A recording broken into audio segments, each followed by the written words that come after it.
The starship Horizon's Dawn glided through space, its smooth metal hull reflecting the light of distant stars. Captain Samuel Wright stood on the bridge, his hands clasped behind his back, as he looked out at the vast emptiness around them. Today was an important day. For the first time, humans would attend a formal ceremony with all members of the Galactic Confederation. "Captain, we're approaching Xylanthus," said Lisa Martinez, the ship's diplomatic officer. Her dark hair was pulled back neatly and her uniform was crisp and perfect for the occasion. Samuel nodded. "Thank you, Lisa. Is the team ready?" "Yes, sir. Everyone knows how important this is. We need to show the Confederation that humans belong here." It had only been 3 years since Earth discovered it wasn't alone in the universe. The Galactic Confederation, with its 30 different alien species, had been watching humanity for centuries. They finally made contact when humans developed faster-than-light travel. Now the Horizon's Dawn served as Earth's first official diplomatic vessel.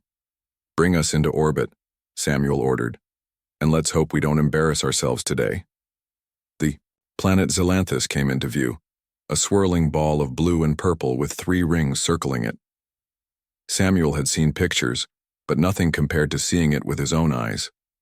This was the capital of the Confederation, home to the most advanced beings in the galaxy. 4 hours later, Samuel, Lisa, and 3 other crew members stood in the Grand Hall of Unity. Hundreds of aliens surrounded them, each species more strange than the last. Some floated in the air, others moved on many legs. Some didn't seem to have bodies at all, just clouds of light or mist. "I never thought I'd see anything like this," whispered Alan Rodriguez, the ship's engineer. His eyes were wide with wonder. "Remember why we're here," Lisa said quietly. "We need to show respect. Humans are new to the Confederation. Many of these species think we're too primitive to join." At the center of the hall stood a tall crystal platform. On it sat Queen Zephyria, the spiritual leader of the Confederation. She wasn't like any being Samuel had ever seen. Her body seemed made of pure energy, shaped like a woman but glowing with inner light. Crystals floated around her, catching and reflecting her light in dazzling patterns. A tall, blue-skinned alien with 4 arms approached the humans. "I am Krell, chief bodyguard to Her Radiance," he said in perfect English. "You are the Earth delegation?" Samuel stepped forward and bowed. "Yes. I'm Captain Samuel Wright of the Horizon's Dawn. We're honored to be here." Krell studied them with 3 large golden eyes. "The Queen wishes to meet all new species personally. You will be presented to her when the ceremony begins." The ceremony started with music unlike anything the humans had heard before. It seemed to come from everywhere at once, making the air itself vibrate with sound. One by one, representatives from each world came forward to bow before the Queen. When it was Earth's turn, Samuel led his team to the crystal platform. The Queen's glow brightened as they approached. Samuel could feel a gentle touch in his mind, like someone softly knocking on a door. "Her radiance communicates telepathically," Krell explained. "Open your thoughts to her." Samuel had been trained for this moment. He relaxed his mind, letting the Queen's presence in. A voice like chimes in the wind filled his head. "Humans of Earth," the Queen's voice said inside all their minds. "Young you may be, but your spirits burn brightly. The Confederation welcomes. The Queen's words stopped suddenly. The light in the hall dimmed and cold air rushed through the room. The crystal platform began to shake. "Something's wrong," Lisa said, reaching for her communicator. Dark shapes appeared in the air, swirling black masses that seemed to bend the light around them. They moved like living shadows, flowing across the floor toward the Queen. Void. "Walkers!" Krell shouted, drawing a weapon that glowed with blue energy. "Protect the Queen!" Guards rushed forward, but the shadow creatures moved too quickly. They surrounded the crystal platform, forming a dark whirlpool. Aliens screamed and ran for the exits while the guards fired weapons at the shadows. Their shots passed through the creatures without effect. "What are those things?" Samuel asked, pulling out his own weapon even as other alien dignitaries fled in panic. "Ancient enemies," Krell said, his voice shaking. "They should not be possible. They were banished 10,000 years ago. The shadows reached the queen. Her light flared brightly, pushing them back for a moment, but there were too many. They engulfed her crystal platform and her light began to fade. "We have to help her," Lisa shouted. She ran forward, but Samuel grabbed her arm. "Wait, we don't know what we're dealing with." The shadows swirled faster and faster. With a sound like tearing fabric, they collapsed inward, taking the queen with them. In the space where she had been, a small black object fell to the floor. As quickly as they had appeared, the shadow creatures vanished. The hall was silent except for the sounds of distant panic. Krell dropped to his knees. "They took her. The Void Walkers took our queen." Samuel approached the platform carefully.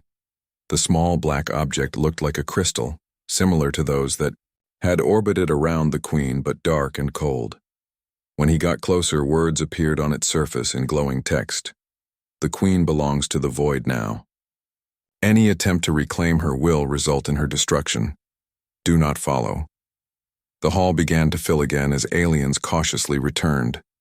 Leaders from different worlds gathered around the platform, their faces showing shock and fear. "This is the end of the Confederation," said a tall, tree-like alien. "Without the queen, the psychic web that connects our species will fail." "There must be something we can do," Samuel said. An insect-like creature clicked its mandibles. "The prophecies are clear. When the Void Walkers return, destruction follows. We cannot fight them." "So you'll just give up?" Lisa asked, looking around at the alien leaders. "Your queen has been kidnapped, and you'll do nothing." "You do not understand," Krell said sadly. "The Void Walkers cannot be fought. They exist partly outside our reality." Samuel looked at his team. They hadn't run away during the attack. Even now, they stood ready while aliens with technology thousands of years more advanced cowered in fear. "Then we'll find a way," Samuel said firmly. "If you won't attempt a rescue, humans will." The alien leaders stared at them in disbelief. "Impossible," one whispered. "Suicide," said another. But Samuel had made up his mind. He turned to Lisa and the others. "Contact the ship. Tell them to prepare for departure.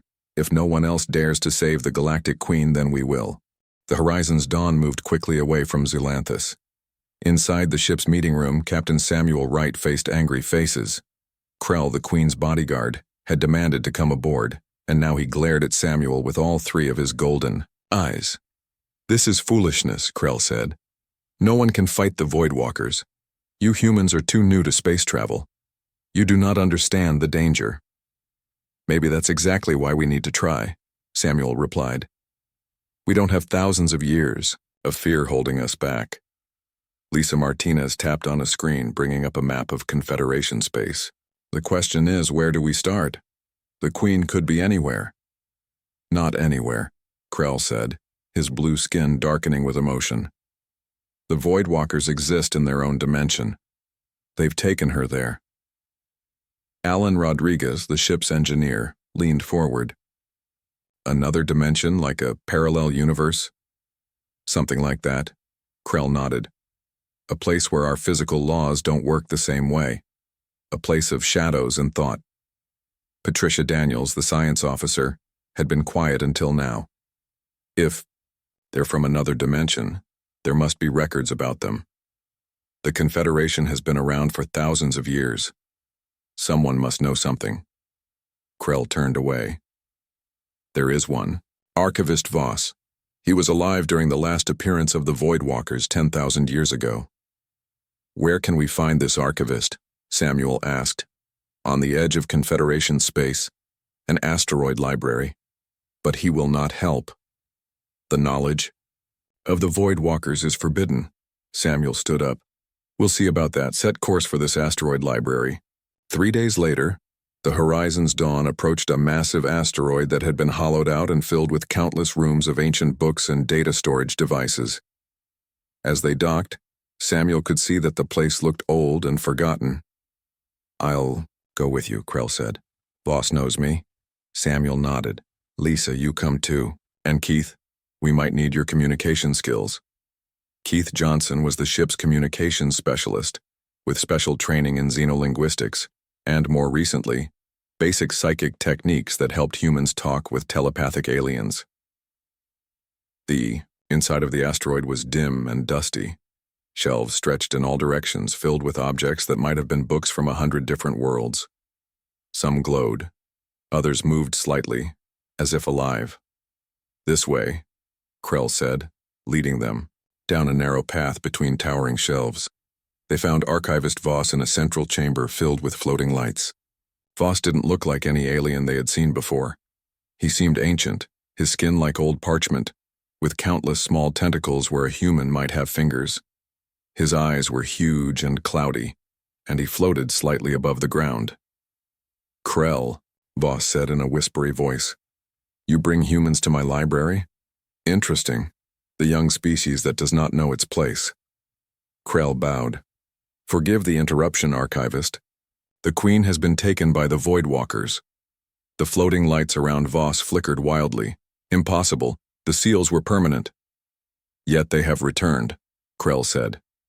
"And these humans wish to rescue the Queen." Voss turned his huge eyes toward Samuel. "Is this true, human? You would face the Void Walkers when even the eldest races will not?" "Someone has to," Samuel said simply. Voss drifted closer. "Why? The Queen is not your leader.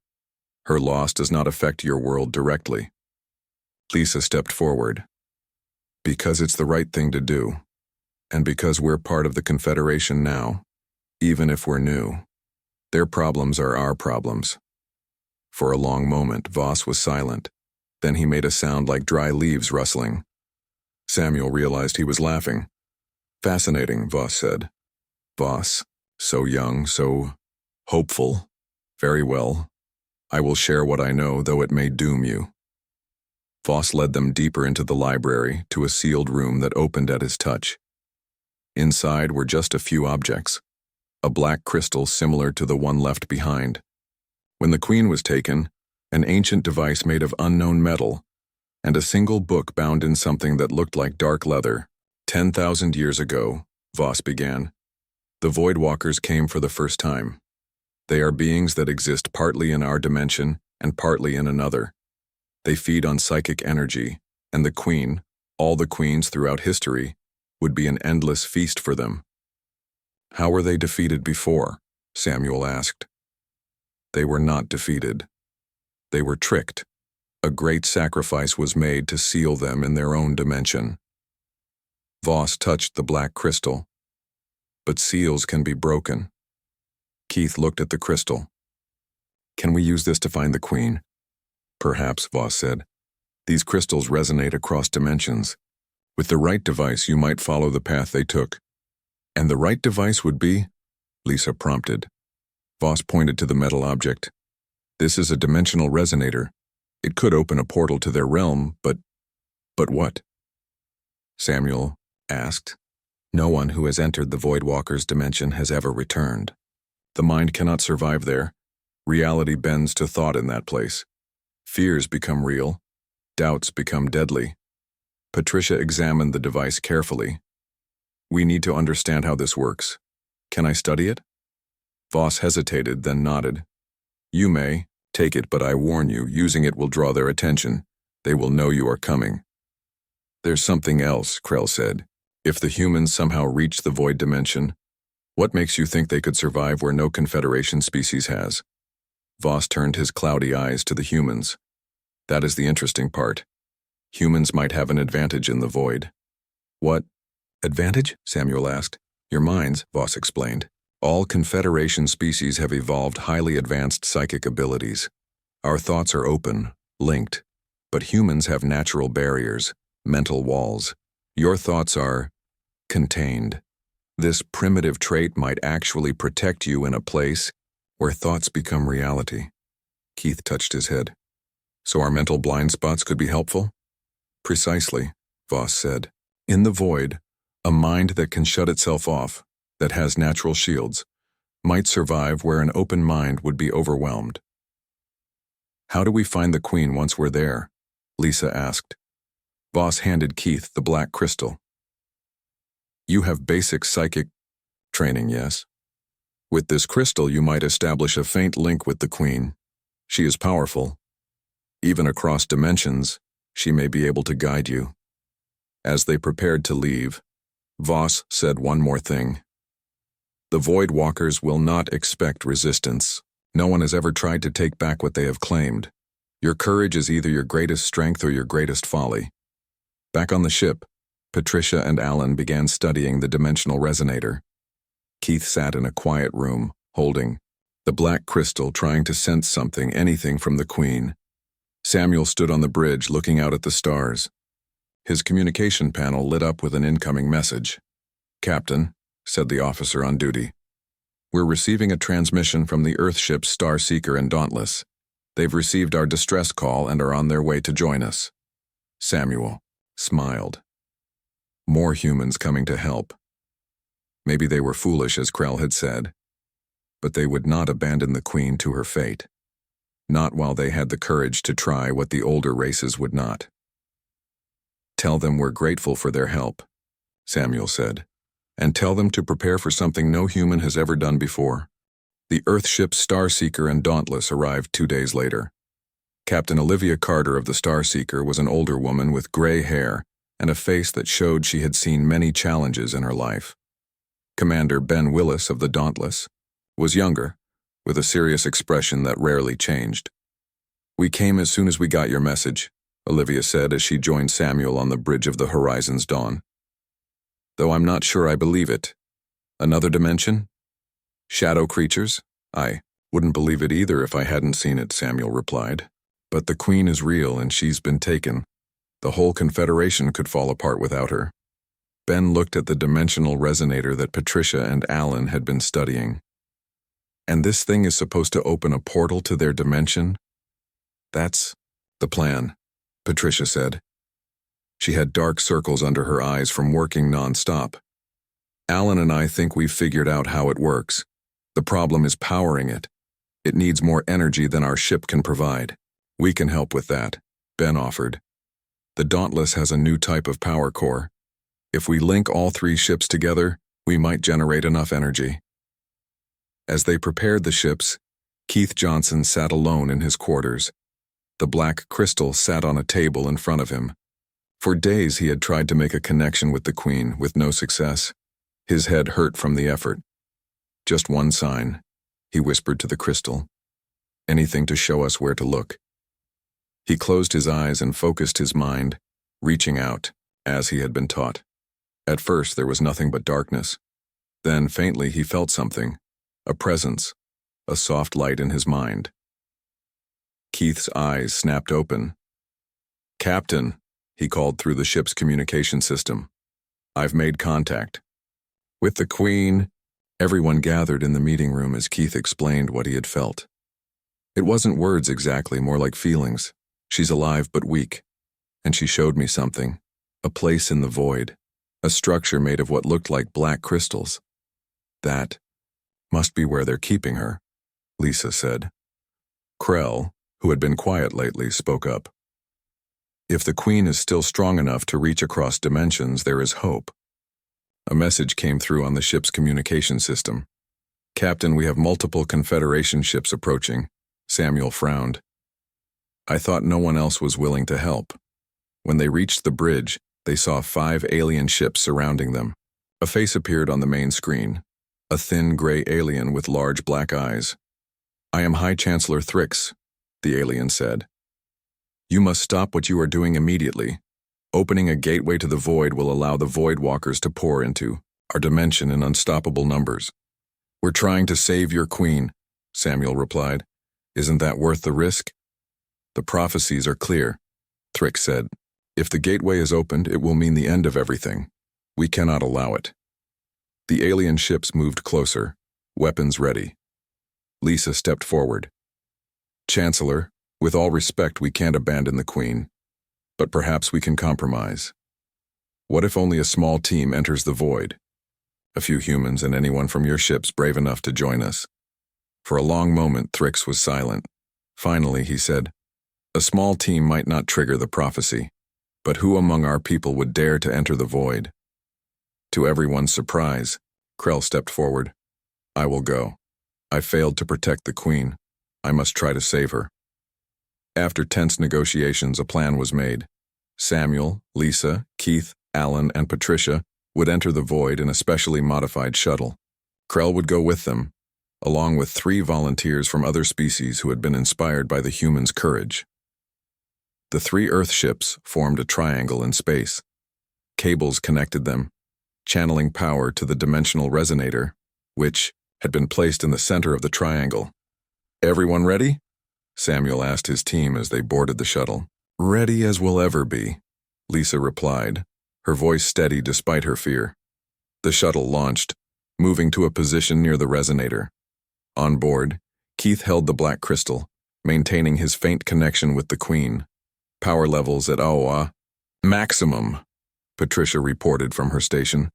"The resonator is activating." Outside the shuttle, space began to warp and twist. The stars seemed to bend around a central point that grew darker and darker. Then, with a flash of purple light, a tear opened in the fabric of reality. "That's our door," Samuel said. "Take us in." The shuttle moved forward, entering the tear. For a moment, everything went black. Then the darkness gave way to the strangest sight any of them had ever seen. They were in a place that wasn't quite real. The void was a realm where light, matter, and thought blended together. The sky, if it could be called that, shifted between colors that didn't exist in their world.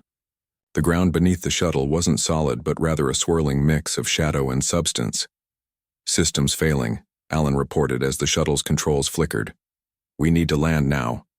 Samuel guided the shuttle down to what looked like solid ground. As they stepped outside, they found they could breathe, but the air felt strange, almost like it had thoughts of its own. "This place," Krell whispered, his 3 eyes wide with fear. "It's wrong. Reality isn't fixed here." "Stay focused," Samuel ordered. "Remember what Voss said.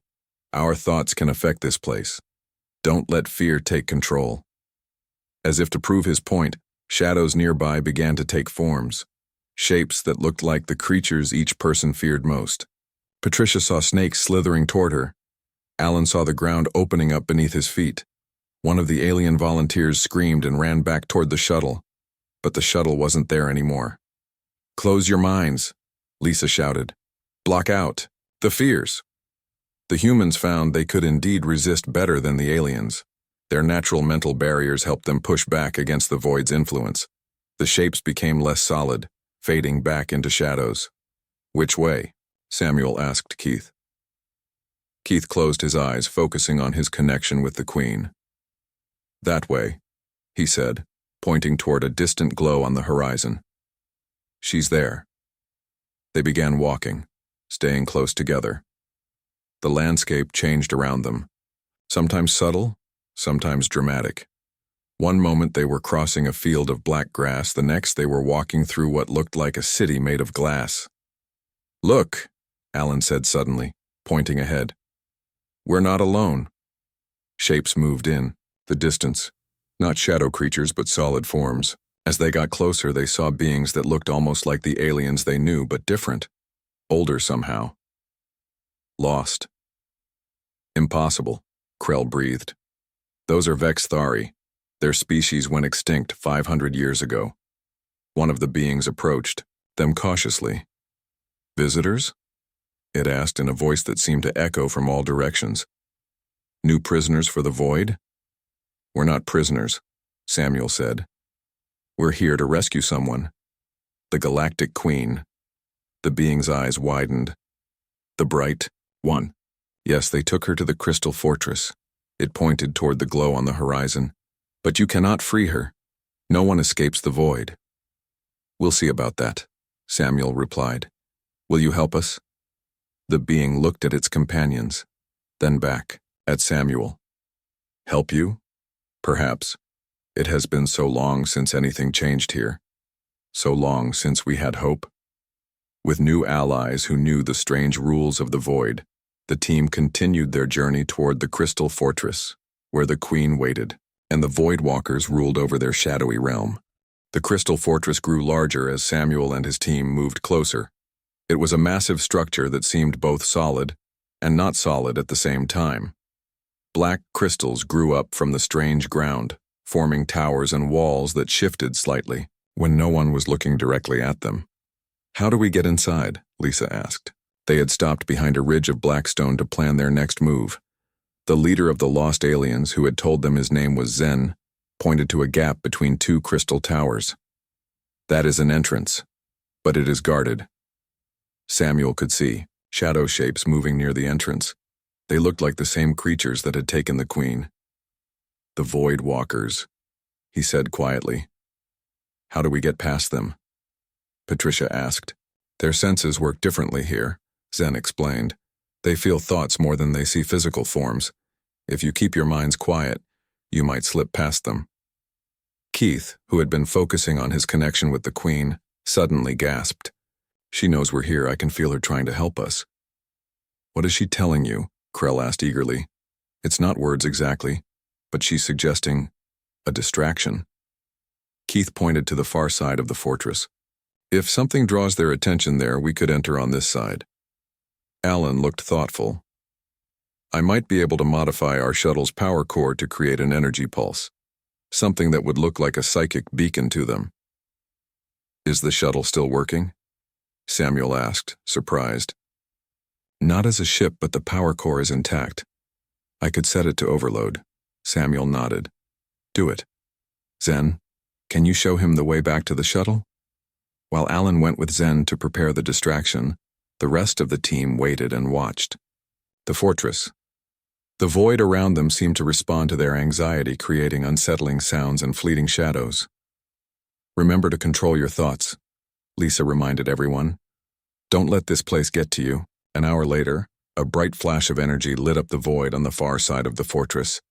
Shadow creatures streamed out of the entrance, moving quickly toward the distraction.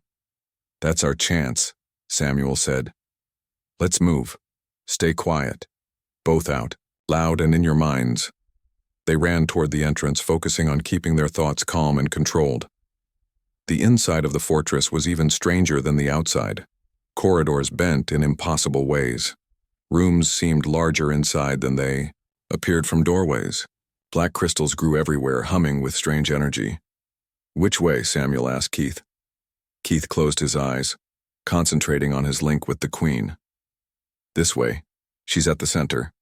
They moved deeper into the fortress, avoiding shadow creatures when they could. Twice they had to hide as void walkers passed by. The humans found it easier to stay hidden than the aliens in their group. Krell especially struggled to control his thoughts, his worry for the queen making his mind noisy in this place where thoughts were almost physical things. After navigating a maze of crystal corridors, they came to a massive central chamber. In the middle, suspended in a cage made of black energy, was Queen Zephyria. Her light, once brilliant, now flickered weakly. "There she is," Krell whispered, his voice filled with emotion. Before they could move to free her, a voice filled the chamber. "Visitors." How unexpected. A shape formed in front of them, not a shadow like the other creatures, but something more solid.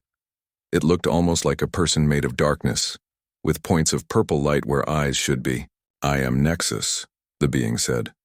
Its voice didn't come from its form, but seemed to speak directly into their minds. "The first of the Void Walkers. And you are humans? How interesting.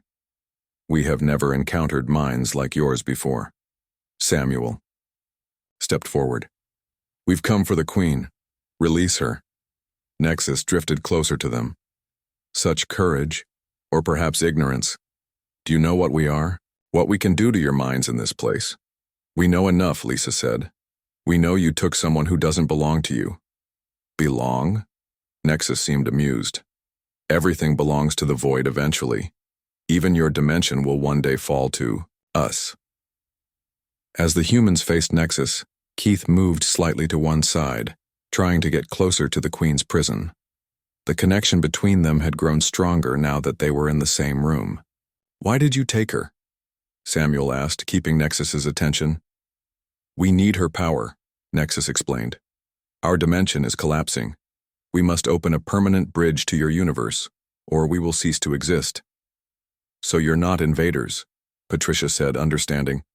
You're refugees. Call us what you will. We need her energy to survive. Lisa, always the diplomat, saw an opportunity. Perhaps there's another way. If your people are dying, maybe the Confederation could help find a solution that doesn't require sacrificing the Queen. Nexus paused, purple eyes flickering. You would help us? After we took your Queen? She's not our Queen, Samuel pointed out. We're from Earth. But yes, we might help if you're willing to work with us instead of against us. An interesting offer, Nexus said. But I'm afraid it's too late for... Nexus suddenly turned toward Keith, who had managed to touch the energy. Cage holding the Queen. Stop that! Other shadow creatures poured into the chamber surrounding the team. The void around them began to warp dangerously as the Void Walker's anger affected the reality of the place. Run! Samuel shouted as the shadows closed in. A battle erupted in the chamber. The humans used their understanding of the void's nature to fight back. They focused their thoughts, creating protective barriers around themselves. The shadows found it difficult to affect their minds directly. Alan, who had returned just as the fight began, ran to the energy cage. I think I can disrupt this. It works like our force fields, just with a different kind of energy. He began working on the cage while the others fought to protect him. Patricia joined him, using her scientific knowledge to help identify the weak points in the energy pattern. Keith suddenly grabbed his head in pain. The Queen! She's trying to help, but she needs a conduit. Without hesitation, Keith placed his hands against the cage and opened his mind fully to the Queen. Light flowed from the cage into Keith, making him glow with power. What is he doing? Krell asked, amazed. She's channeling her power through him, Patricia realized. His human mind is structured differently enough that the Voidwalkers can't absorb or counter it. Keith, now glowing with the Queen's energy, directed a beam of pure light at the leading shadow creatures. They recoiled, their forms breaking apart where the light touched them. Alan worked faster on the cage. Almost got it. With a final adjustment, the energy field collapsed. The Queen floated free, but she was weak, barely able to maintain her form. We need to get her out of here, Samuel shouted. Nexus and the other Voidwalkers regrouped, forming a barrier between the team and the exit. You cannot leave, Nexus insisted. Without her, we die. Our entire dimension dies. The Queen's voice suddenly filled all their minds. There may be another way, one that does not require my imprisonment or your destruction. Even in her weakened state, her presence was powerful. Light pulsed from her, pushing back the shadows. Samuel realized that she might have found a solution that could save everyone. Everyone in the crystal chamber fell silent as the Queen's light pulsed gently around them. Even the Voidwalkers stopped their attacks, waiting to hear what she would say. You seek energy, the Queen's voice said in all their minds. Not destruction, not conquest, just survival. Our dimension fades, Nexus replied. We need a constant flow of energy from your universe to sustain ours. Samuel stepped forward. And you need the Queen to open a permanent bridge between our worlds. Yes, Nexus admitted. Only her power is great enough. The Queen floated closer to Nexus, her light still weak but steady. Such a bridge would allow your kind to feed on our worlds without limit. That cannot happen. But perhaps there is another way to save your people. What other way? Nexus asked, the purple lights of his eyes flickering with doubt. Stars, Keith said suddenly, the Queen's thoughts flowing through his mind into words. Stars have more energy than any living being. Could they feed on stars? Instead of minds? Patricia's eyes widened. That could work. Stars produce enormous amounts of energy, and much of it radiates out into space unused. A bridge that connects to stars rather than worlds, the Queen continued. Your people could draw sustenance without harming conscious beings. Nexus seemed to consider this. Stars. We never thought. Our focus has always been on psychic energy. Because that's what you evolved to consume, Samuel said. But energy is energy. You might be able to adapt. While they talked, Alan was examining the dimensional resonator they had brought with them. The Queen's right. We could modify this device. Instead of opening a portal for travel, we could create a narrow channel that would let energy from stars flow into the void, without harming anyone, Lisa added. Nexus turned to the other void walkers, their shadows swirling as they communicated in ways the visitors couldn't understand. Finally, he faced the Queen again. Some of my people believe this could work. Others, do not trust your kind. There has been too much fear between our dimensions for too long. Then let the doubters stay here, Samuel suggested. But those who want to try this new path can come back with us. We can work together to build the energy bridge. The Queen's light brightened slightly. Yes, a test, a beginning of trust. Some of the shadow creatures drew back, retreating deeper, into the fortress. But Nexus and a group of others remained. We will try your way, Nexus said. But if it fails, we will have no choice but to continue as before. With the immediate danger past, the team focused on getting the Queen out of the void. She was too weak to travel on her own, so Keith continued to serve as a conduit for her energy, his human mind providing a protected space for her consciousness. We need to get back to the entrance, Samuel said. Can you lead us, Zen? The lost alien nodded. This way, but hurry. This place will become unstable now that the Queen is free. The void responds to power shifts. As if to prove his point, the crystal walls around them began to crack. The floor trembled beneath their feet. The fortress is collapsing, Patricia shouted. They ran through twisting corridors following Zen. Behind them, crystals shattered and floors disappeared into swirling darkness. The void itself seemed to be breaking apart around them. It's the dimensional fabric, Nexus explained as they ran. Without the Queen's power being drained to stabilize it, everything is returning to chaos. They finally reached the entrance, but the shuttle that had brought them was nowhere to be seen. Outside, the void looked even stranger than before, with colors and shapes shifting wildly. How do we get back to our dimension? Lisa asked, looking around desperately. Alan held up the dimensional resonator. This should still work, if we can power it. I can provide power, the Queen's voice said through Keith. What remains of my strength? But that could harm you even more, Krell protested. There is no choice, the Queen replied. And the humans have proven worthy of such a sacrifice. Keith positioned himself in the center of their group, the Queen's consciousness still linked with his. Alan placed the resonator on the ground in front of him. The device began to glow as the Queen channeled energy through Keith into it. Everyone, stay close, Samuel ordered as the air in front of them began to warp and tear. A portal opened, smaller than the one they had come through but large enough to pass through one at a time. Through it, they could see the 3 Earth ships still, waiting where they had left them. Go! Samuel shouted as the ground beneath them started to disappear. Quickly! One by one they jumped through the portal. Krell carried one of the alien volunteers who had been injured. Zen and the other lost aliens followed, amazed to be returning to the normal universe after centuries in the void.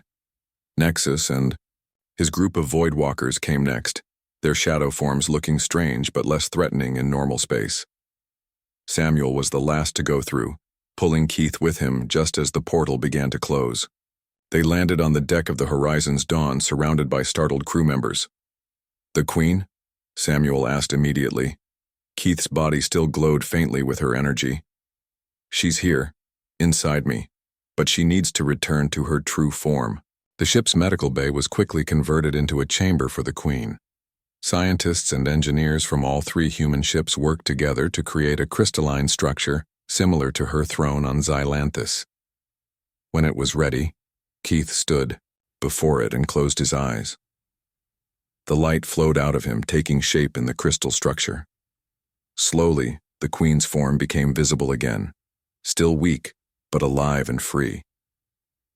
The Confederation ships, which had been waiting nervously for days, erupted in celebration when they received word of the Queen's rescue. High Chancellor Thrix himself came aboard the Horizon's Dawn to see the miracle the humans had accomplished. You have done what we thought impossible, he said to Samuel. "And you've possibly found a peaceful solution to an ancient enemy." In the days that followed, the best scientists from Earth and the Confederation worked with Nexus and his followers to create the energy bridge. They built special stations near several stars, allowing the Voidwalkers to feed without harming any living beings. A month later, when the Queen had regained her strength, she called for a special ceremony on Xylanthus. The Great Hall was filled with representatives from every Confederation world. Samuel, Lisa, Keith, Alan, and Patricia stood in a place of honor near the crystal platform. "Today, we recognize not just courage, but wisdom," the Queen's voice said in everyone's mind. "The humans could have destroyed our ancient enemy. Instead, they found a way to make peace." She floated down from her platform to hover before the humans. In their primitiveness, they have achieved the highest wisdom. That true advancement comes not from transcending our nature, but from embracing the best aspects of it. The Queen's light touched each of them gently. Compassion, courage, creativity. These are the gifts humanity brings to the stars. As the ceremony ended, Samuel stood with his team on a balcony overlooking the capital city. In the sky above, strange shadow forms could be seen moving among the stars. Nexus and his people, no longer hunters but partners in the greater galactic community. "Not bad for newcomers," Lisa said, smiling. "We found our place," Samuel agreed, "not by being the strongest or the most advanced, but by being human," Keith finished, his eyes still showing traces of the Queen's light. "By daring to do what others would not."